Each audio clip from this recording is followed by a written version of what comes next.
All right, well, good morning.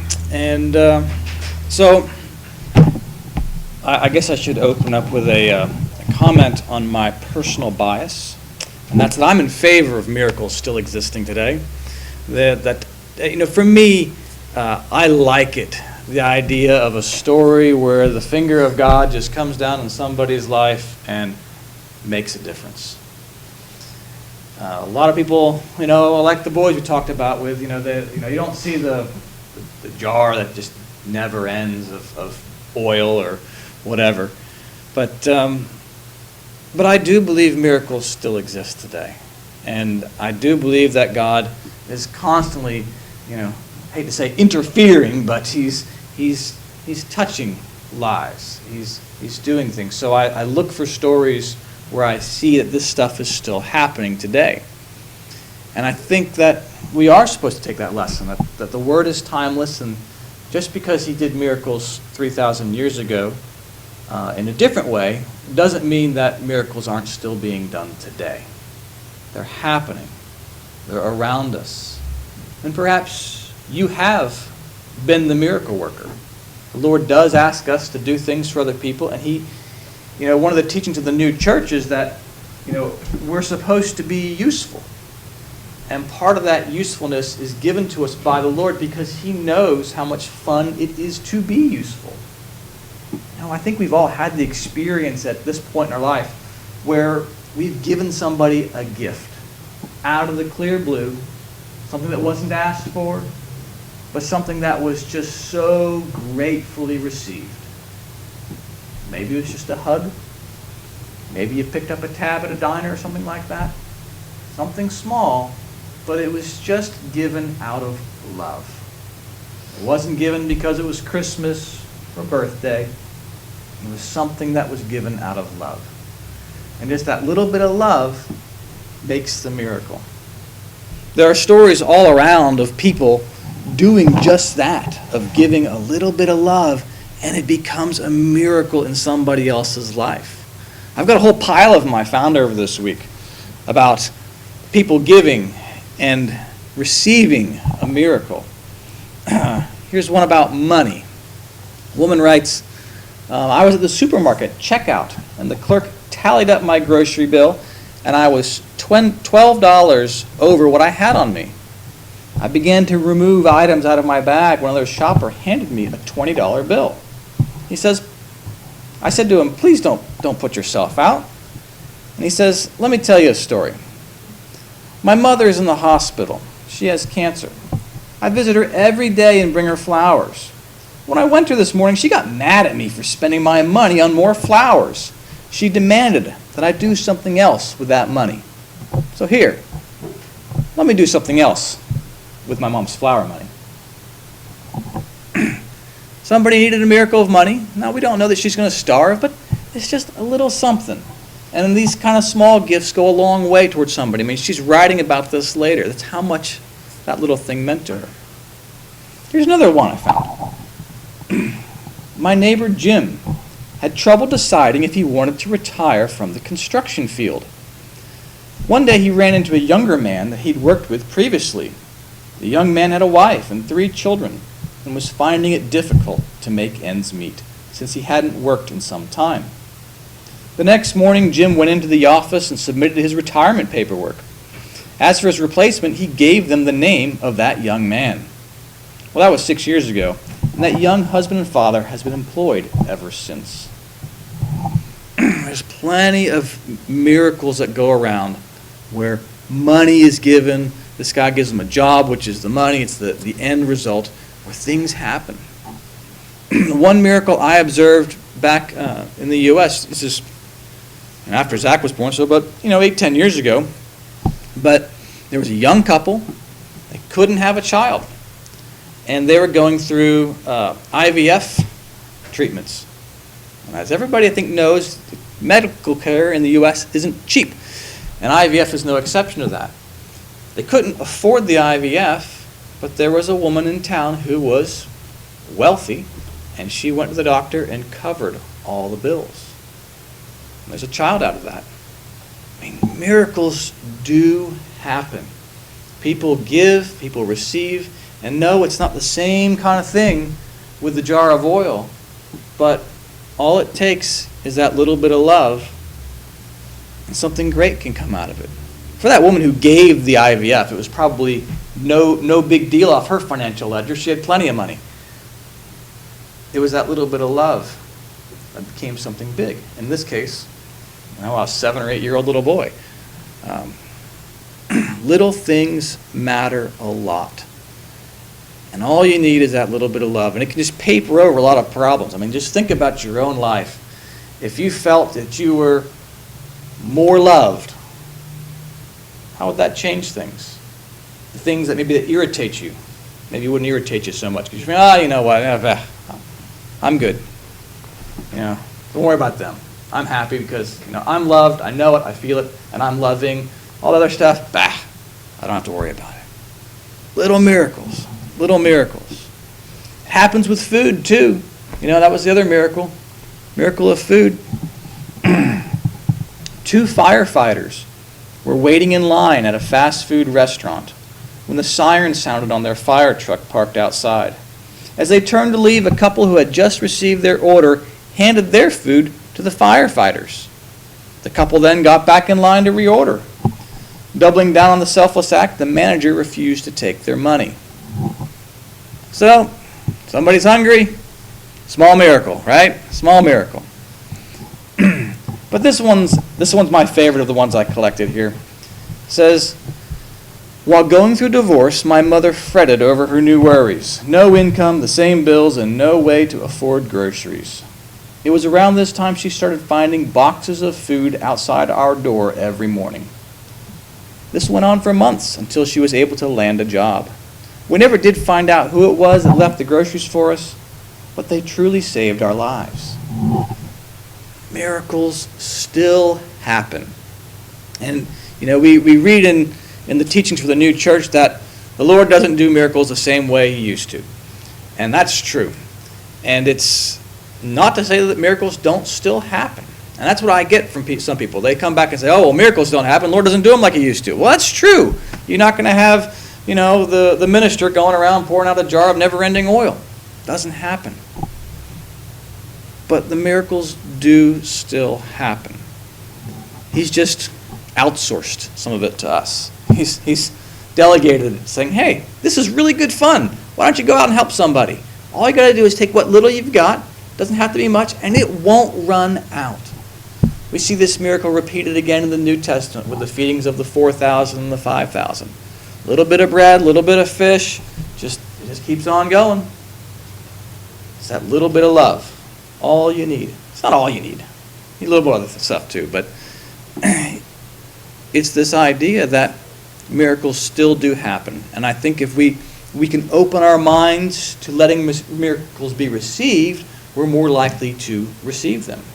Open our hearts to being a giver and a receiver, and we can be on both sides of this. It's really important that we think that God still has the ability to affect our lives here and now. That He's not just up there in the heavens, like the Swiss clockmaker, just, I wound up the clock, here it goes, and walking away. No, He still has it. He can still do it. He just might be doing it by inspiring you to do something small, by inspiring somebody else to do something small for you. So as you get, I'm into miracles. I think they're some of the most fun stories in the Bible because we see, wrongs being righted and things happening that were corrections of injustice. This woman was no fault of her own that her husband died. There was no fault of her own that the famine hits the land. The Lord looks after His people. All you need is that little bit of love to start with. But we should do the traditional thing and look at how these miracles apply also to our spiritual lives. And these stories are a little bit different, but they have some of the same elements to it. The fundamental correspondence here is that oil represents love. Probably didn't have to think too hard to figure that one out. But that's what we're looking at, is oil represents love. So we'll go through these two of them. I'll read them out so you can see the actual text because the cartoons aren't perfect. And And we'll take some of the big picture stuff out of this. So this is one from Elijah. Then the word of the Lord came to him, Elijah that is, saying, Arise, go to Zarephath, which belongs to Sidon, and dwell there. I have commanded a widow there to provide for you. So he arose and went to Zarephath. And when he came to the gate of the city, indeed a widow was there gathering sticks. And he called to her and said, Please, bring me a little water in a cup, that I may drink. And as she was going to get it, he called to her and said, Please, bring me a morsel of bread in your hand. So she said, As the Lord your God lives, I do not have bread, only a handful of flour in a bin, and a little oil in a jar. And see, I am gathering a couple sticks that I may go in and prepare it for myself and my son, that we may eat it and die. And Elijah said to her, Do not fear. Go and do as you have said, but make me a small cake from it first. Bring it to me, and afterward make some for yourself and your son. For thus says the Lord God of Israel, The bin of flour shall not be used up, nor shall the jar of oil run dry, until the day the Lord sends rain on earth. So she went away and did according to the word of Elijah, and she and her household ate for many days. The bin of flour was not used up, nor did the jar of oil run dry, according to the word of the Lord, which he spoke by Elijah.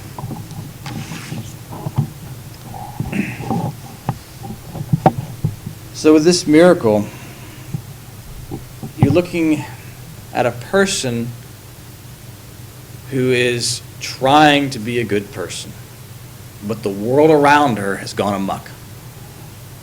There's that drought that's happening. There's nothing good, there's nothing true, there's just desolation in her life. She's trying to be a spiritual person, but she feels hamstrung by the environment she's living in. She has to elevate her state. She has to move out of the state, and that's where Elijah comes in. The Lord hears the call that she's going, Lord, help me. And he says, I have prepared a widow for you, so send you over to her. One of the things that, when we look at the story, some of the correspondence of the gathering the sticks and that she's at the gate of the city, and she's a widow, is that we find out that it's about someone who is into meritorious good. She wants to get credit for her goodness. And so the Lord is trying to raise her out of that. She knows she needs to get out of that. But she's not there yet. It's perceived by her that she needs to be at this higher level, but she doesn't have it. And that's why you have the oil and the meal are separate at this point. There's no conjunction. There's not a joining of her desires to be a higher person with reality. But she's striving for it. She wants to be fed. So Elijah says, well, fear not. Use the little bit of stuff that you have. So she's going to the Word. And when she goes to the Word says to her, don't be afraid, the Lord will take care of you. There is a miracle for you. And a lot of people go through life feeling like if they don't do things and get credit for them, that it's not going to turn out well for them. What's the point in doing it? If nobody knows that I did it, it's not going to actually benefit me in any way. It's not going to work out. I don't have enough to give away. The Lord's telling us just don't worry about it. What Elijah says, she does. And she went and did according to the sayings of Elijah. So there's an obedience to the word that happens. And when we obey the Lord, our supply of goodness, so the oil, our supply of the truth, the meal, don't run out. The Lord will continue to provide that for us as long as there's famine in the land. And when the famine stops, 2 years later when the rains come, rains again represent blessings. So when blessings on the society come again, then she's lifted up, and that particular miracle doesn't need to continue happening. Life can go back to being normal again. So that's the one miracle, and a quick look at its sense. For the other one that Elisha does, here's the text. It's also in your order of service. A certain woman of the wives of the sons of the prophets cried out to Elisha, saying, Now your servant, my husband, is dead. You know that your servant feared the Lord, and the creditor is coming to take my 2 sons to be his slaves. So Elisha said to her, What shall I do for you? Tell me, what have you in the house? She said, Your maidservant has nothing in the house but a jar of oil. And then he said, Go borrow vessels from everywhere, from all your neighbors, empty vessels. Do not just gather a few. And when you have come in, you shall shut the door behind you and your sons, and then pour it into all those vessels, and set aside the full ones. So she went from him and shut the door behind her and her sons, who brought the vessels to her, and she poured it out. Now it came to pass, when the vessels were full, that she said to her son, Bring me another vessel. And he said to her, There is not another vessel. So the oil ceased. Then she came and told the man of God, and he said, Go and sell the oil, and pay your debt, and you and your sons shall live on the rest.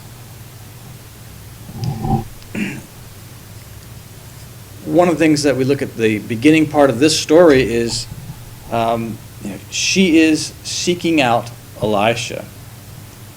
And he says, What shall I do for you? And the Lord repeats this message a few times in the New Testament as well. Like if you read the Gospel of John, the first thing he says in the Gospel of John is, What do you seek? What do you want? What can I do for you? That's the first thing. And he tells us that that's an important thing for us to reflect on. And so the first thing in this miracle we see is a direction for self-reflection. The woman, she's got debts. She's got the debt collectors over her head trying to take her children. What is it that you want? The Lord tells us to be specific in our prayers.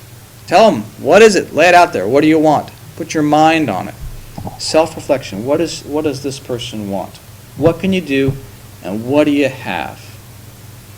And we see in all these miracles, or a lot of these miracles, that the Lord's power is that of a multiplier. Think about Abram. When he calls Abram in the beginning of Genesis, he says, You will be a blessing. All those who bless you will be blessed. All those who curse you will be cursed. Abram's an amplifier. And it's true. Anybody who does anything good to him gets more back. Anything who does bad to Abram gets worse back. And these miracles have that same kind of pattern of, what do you have? I'm going to make whatever it is you have greater. To he who has, more shall be given. That's how this principle works. So, he says to go borrow vessels. All right, so you noticed in last week's the salt miracle, there was the dish that was brand new. Give me a new dish and get me some salt. And that dish and these vessels are about factual knowledges. What do you have? And for her, apparently, it's important that they come from an outside source. That these knowledges are not self-centered. We've got to be able to take things from outside sources and other people, and that let go of a selfish kind of knowledge, state of knowledge. So they're clean, they're free of anything else, and they have to go into this room. So it's her and the sons. It's not Elisha doing it. Her and the sons go into this other room, and whenever you do that, it's about an interior state. So there's some self-reflection. There's gathering knowledge from other people. Going into kind of an interior state where you're thinking about higher things. And as you close the door, you start pouring out the oil. Start the love. What little bit of love, how can I pour it? How can I take more of this in? And at the end, it only goes to as many vessels as you have.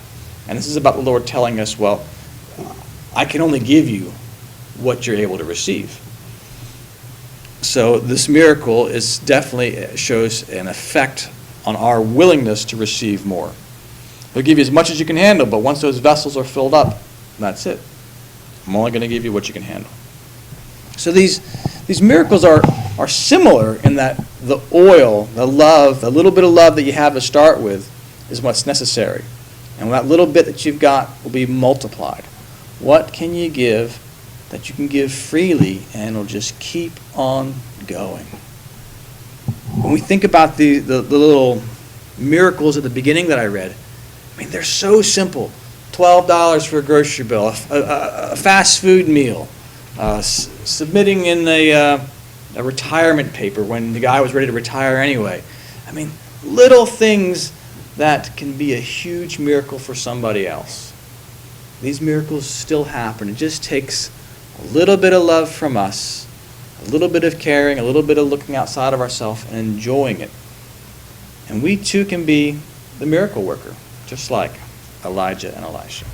Amen.